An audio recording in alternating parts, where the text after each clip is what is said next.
ये है वक्त मीडिया।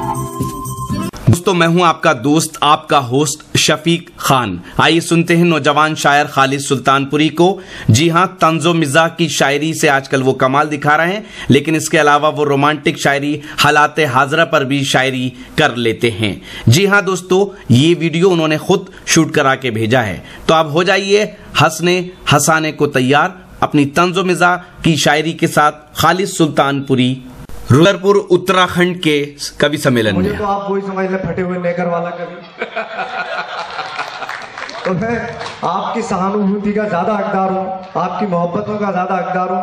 बस थोड़ा सा मेरी कविता का ये माध्यम। अच्छा भाव, डॉक्टर साहब ने बताया था कि हिंदू मुस्लिम की बात करते हैं, मैंने आज तक करी नहीं, ना मेरा ये काम है। कवि का क्या काम हिंदू मुस्लिम की बात करने, तो राजनेताओं का काम। ये बहुत बढ़िया, और वो बहुत अच्छा करते भी हैं। बहुत बढ़िया बात कह दी भाई, क्या बात है, जोरदार तालियां हो जाए। वाह वाह वाह वाह, क्या बात है। मैं तो साहब कविता की बात करता हूँ और कोशिश करता हूँ कि जो समाज में हो रहा है उसे मैं अपनी कविता में पेश कर सकूं। और अक्सर मेरी कविता में व्यंग होता है, बस आप वो पकड़ें और देखिएगा। मैं 4 पंक्तियों से शुरुआत करता हूँ।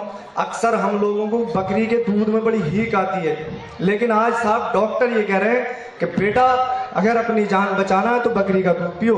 मैंने इसे यहीं से 4 पंक्तियां बनाया, सुनिएगा ना।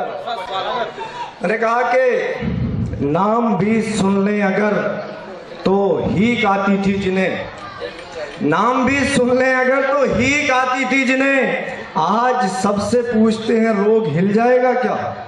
नाम भी सुन ले अगर तो हीक आती थी जिन्हें, आज सबसे पूछते हैं रोग हिल जाएगा क्या। और जब हुआ डेंगू तो समझे बकरियों की अहमियत, पूछते फिरते हैं घर घर दूध मिल जाएगा क्या।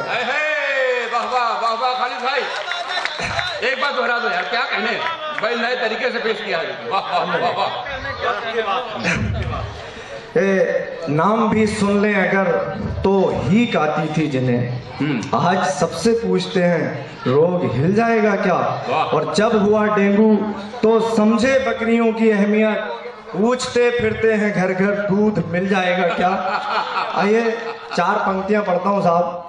नींद चुरा ली आंखों से, किसकी चोटी कब कट जाए क्या मालूम। क्या बात है, वाह वाह वाह। एक लखनऊ के शायर ने कहा कि आज शाम तुम्हारी खूबसूरत जुल्फों में बिता देने दो, आज की शाम तुम्हारी खूबसूरत जुल्फों में बिता देने दो, न जाने कब तुम्हारी चोटी कट जाए। दादा ने कहा तो मैं बताऊं कि जो संजीदा शायर होता है वो जब अपनी प्रेमिका की तारीफ करता है तो वो कुछ इस तरह के शेर कहता है कि नजर तुझसे मिलाना भी गजब है, नजर तुझसे मिलाना भी गजब है, कि सूरज के पसीने छूटते हैं और समंदर भी डुबो पाए न जिनको, तेरी आंखों में आके डूबते हैं। वाह वाह वाह भाई वाह, क्या बात। समंदर भी डुबो पाए न जिनको, तेरी आंखों में आके डूबते हैं। उम्र कम है तजुर्बा ज्यादा है। बहुत अच्छे भाई, वाह वाह, क्या कहने में। दादा जब अपनी प्रेमिका की तारीफ कोई हास्य व्यंग्य का कवि करता है, जैसे डॉक्टर साहब, तो वो किस तरह से करते हैं। तारीफ करने का अंदाज, तारीफ है लेकिन अंदाज है अपना अपना करने का। वो कहता है कि ऐसी बिल्डिंग जो खंडर थी ताज कैसे हो गई, ऐसी बिल्डिंग जो खंडर थी ताज कैसे हो गई, बढ़ते बढ़ते रुक गए मेरे कदम पैकअप के बाद, और जब तुझे देखा दिले नादान बोला मरहबा, क्या चमक आई है चेहरे पर तेरे मेकअप के बाद। वाह वाह वाह, क्या बात है, जोरदार तालियां बजाएं भाई। वाह वाह वाह वाह। हम तो आपकी तालियां कमजोर, आपकी तालियां कमजोर है, तालियां बढ़ाएं, मेरा हौसला बढ़ाएं, तालियां बजाएं जोर से। वाह वाह वाह वाह।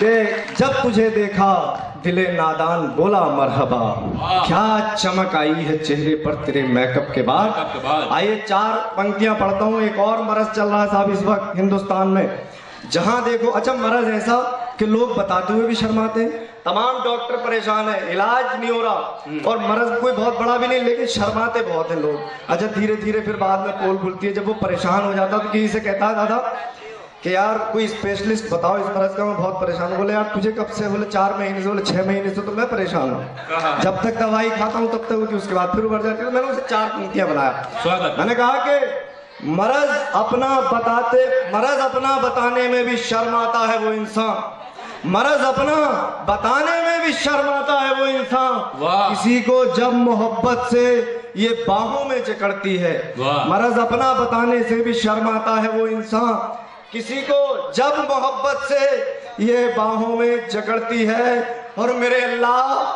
अल्लाह बचाना इस बलाए नागहानी से कि खुजली जिसको होती है महीनों तक रगड़ती है। आए है वाह यार, बहुत बढ़िया, गजब का शेर पढ़ रहे हो भैया। आए है, खुजली जिसको होती है महीनों तक रगड़ती है। अच्छा देखिए साहब, ये तकी साहब बैठे हैं, ये अभी तक कुंवारे हैं। हाँ। तकी बाजपुरी साहब। और देखिए सलमान खान और राहुल गांधी का बहुत चर्चा होता है, आपने शादी क्यों नहीं की, लेकिन ऐसे भी कुंवारे हैं। इनसे किसी ने पूछा, जो इन्होंने बताया तो मैंने 4 मिसरे उसे बनाने की कोशिश की, इनकी शादी क्यों नहीं हुई। कि मैंने पूछा, दादा सुनिएगा, स्वागत। मैंने पूछा किस लिए शादी मेरी होती नहीं। अब ये नाराज ना हो जाए इसलिए इनकी जगह मैंने अपने आप को रख लिया, हालांकि मेरी हो चुकी है। कि मैंने पूछा किस लिए शादी मेरी होती नहीं, 100 जतन मैं कर चुका और सारी होशियारी गई। वाह। मैंने पूछा किस लिए शादी मेरी होती नहीं, 100 जतन मैं कर चुका और सारी होशियारी गई। वाह। तुम कुंवारे ही रहोगे, हंस के पंडित ने कहा। तुम कुंवारे ही रहोगे, हंस के पंडित ने कहा, जो तुम्हारी थी भ्रूण हत्या में वो मारी गई। वाह भाई, वाह वाह वाह वाह वाह, क्या बात है भाई खालिद भाई, अच्छी बात है। क्या कहते कहते हंसते हंसते हरी भाई, जोरदार तालियां हो जाएं। बहुत अच्छी बात, वो भ्रूण में मारी गई, क्या बात भाई, वाह खालिद भाई, भाई बहुत बधाई, बहुत बधाई। हाँ, अच्छा, बहुत सुंदर। दादा मैंने अर्ज किया था कि मेरी कविता में एक व्यंग होता है, और देखिए व्यंग किसी एक शब्द में या एक लाइन में होता है, और बस वही आपको पकड़ना है। बीच बीच में वो व्यंग करता रहूंगा कि मैंने पूछा किस लिए शादी मेरी होती नहीं, मैंने पूछा किस लिए शादी मेरी होती नहीं, 100 जतन मैं कर चुका और सारी होशियारी गई। तुम कुंवारे ही रहोगे, हंस के पंडित ने कहा, जो तुम्हारी थी भ्रूण हत्या में वो मारी गई। बहुत अच्छा। और देखिए साहब, लड़कियों को देश में बड़ा कमजोर समझा जाता है दादा। जी जी जी। अच्छा, लड़कियां खुद अपने आप को बड़ा कमजोर समझती हैं। अच्छा, मैंने जब सर्च किया दादा अध्यक्ष महोदय जी, तो मैंने तो सर्च में ये पाया कि बेचारा मर्द बेचारा होता है, औरतें कहाँ कमजोर होती हैं। हाँ। आप पति और पत्नी को देख लें, वहां पति बेचारा होता है, प्रेमी और प्रेमिका को देख लो। अच्छा, लड़की जब अपनी पे आती है साहब, तो ये बड़े बड़े तपस्वियों की तपस्या भंग करा देती है। ये एक बेकार से फरहाद से पहाड़ खुदवा के दादा पानी नहीं दूध की नहर निकलवा देती है। ये सलीम को अकबर के खिलाफ बगावत करने पे उकसा देती है, और लोग कहते हैं साहब कि लड़कियां कमजोर हैं। अभी दादा श्यामल दादा जी, अभी 8 तारीख में एक प्रोग्राम था मुरादाबाद, तो उसके संभल के पास एक गांव में, और मैं बिल्कुल सच्ची घटना बता रहा हूँ आपको, बिल्कुल सच्ची घटना। तो मैं वहां इस पोजीशन में था जो आज दादा निभा रहे, मैं संचालन कर रहा था उसमें। हाँ हाँ। तो बुजुर्गों की बड़ी तादाद थी वहाँ, बहुत ज्यादा तादाद में बुजुर्ग थे। एक बुजुर्ग, मैंने कवित्री को माइक पे बुलाया, तो वो बुजुर्ग लगातार मुझे इशारे कर रहे थे कि मैंने कहा दादा मैं ये चचा मैं ये इशारे नहीं समझता। वो पास में आए, मेरे कान में कहा, बोले बेटा इस कवित्री से कह दो मेरी तरफ देख लेगी। मैं सच बता रहा हूँ। तो मैंने भाई माइक से कहा, मैंने साहब चचा ये कह रहे हैं कि इस कवित्री का चेहरा मेरी तरफ करा दो। अब बताओ मैं इनका अगर इनके साथ निकाह भी पढ़वा दूं तो घूंघट उठाने ही मुझे बुलाएंगे। वाह वाह वाह वाह। तो उस वक्त मुझे ये अंदाजा हुआ, मैं अक्सर ये सोचता था कि आसाराम बापू हूँ, राम रहीम हूँ, या नारायण दत्त तिवारी हूँ, मैंने ये जो इन पे इल्जाम लगे ये हो सकता है इन्हें साजिशन फंसाया गया हो। हाँ। 80 साल के बुजुर्ग, लेकिन वहां उन बुजुर्गों की पोजीशन देख के मुझे 100% यकीन आ गया कि मामला बिल्कुल सच्चा है।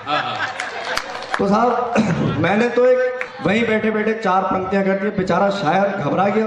उसने कहा यार जहां इनका इतना मामला होता है, तो मैंने 4 पंक्तियां कहीं, देखिएगा अगर बिल्कुल नए अंदाज में कुछ कह दिया हो दादा, देखिए जब से शायरी की शुरुआत हुई आज तक इस एंगल पे किसी शायर ने लिखा, ये मेरा दावा है। मैंने कहा कि जवां तो छोड़िए बूढ़े भी करते आरज़ू मेरी। वाह। जवां तो छोड़िए बूढ़े भी करते आरज़ू मेरी, मिले ठंडी हवा जिससे तू वो खिड़की बना देता। जवां तो छोड़िए बूढ़े भी करते आरज़ू मेरी, मिले ठंडी हवा जिससे तू वो खिड़की बना देता। हर एक दिल पर मेरा कब्जा, हर एक धड़कन मेरी होती। जवां तो छोड़िए बूढ़े भी करते आरज़ू मेरी, मिले ठंडी हवा जिससे तू वो खिड़की बना देता।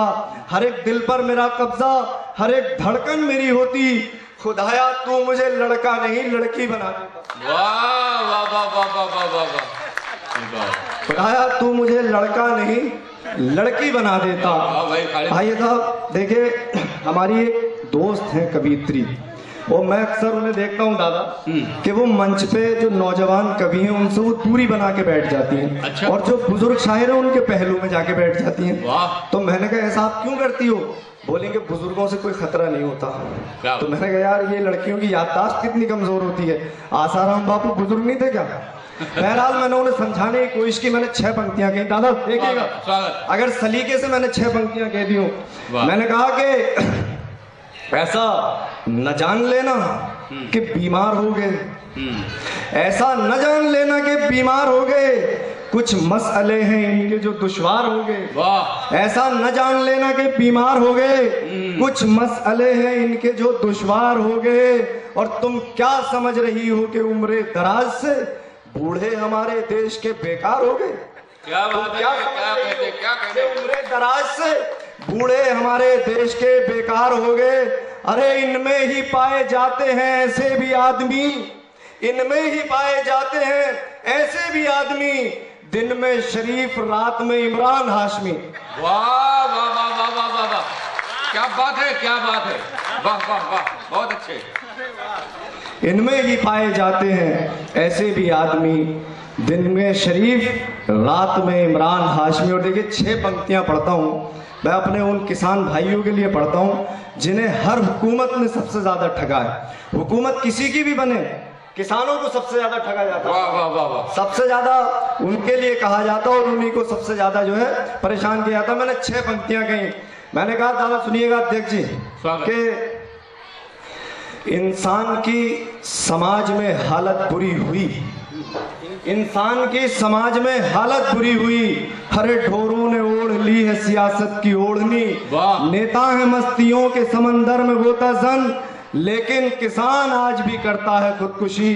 यही किसान जब कभी लाठी उठाएगा, यही किसान जब कभी लाठी उठाएगा, फसलें उजाड़ने कोई डंगर ना आएगा। बाको बाको, यही किसान जब कभी लाठी उठाएगा, फसलें उजाड़ने कोई डंगर ना आएगा। और अंतिम 4 पंक्तियां लेकर मैं अपना स्वागत है, स्वागत स्वागत, बहुत अच्छा पढ़ रहे हैं। अंतिम 4 पंक्तियां पढ़ता हूं साहब। देखिएगा, एक विवेक प्रजापति जी ने सवाल उठाया और ये है असल में, देखिए कुछ लोगों के किसी एक खास आदमी के बयान से आप उसके, अगर मैं चोर हूं तो मेरे पूरे परिवार को आप चोर नहीं कह सकते। तो अगर आप ऐसा करते हो तो आप हमारे साथ ज्यादती कर रहे हो जी। तो मेरा कहना यह है कि अब देखिए हमारी भी कुर्बानियां देश की आजादी में रही, उससे आप कैसे इनकार करोगे? सन 71 की जंग याद करो। अगर पाकिस्तान के वो 3 टैंक जिसे हम अब्दुल हमीद बनकर न उड़ाते तो हो सकता था कि जंग का नक्शा कुछ और होता। अगर हमने अब्दुल कलाम बनकर भारत को मिसाइल और परमाणु की ताकत से संपन्न न किया होता तो डोकलाम विवाद पर आज चीन अपने कदम पीछे नहीं खींचता। मैं 4 पंक्तियां पढ़ता हूँ और अपनी जगह लेता हूँ। क्यों कहा कि रिश्ते मोहब्बतों के निभाएंगे इस तरह, सुनकर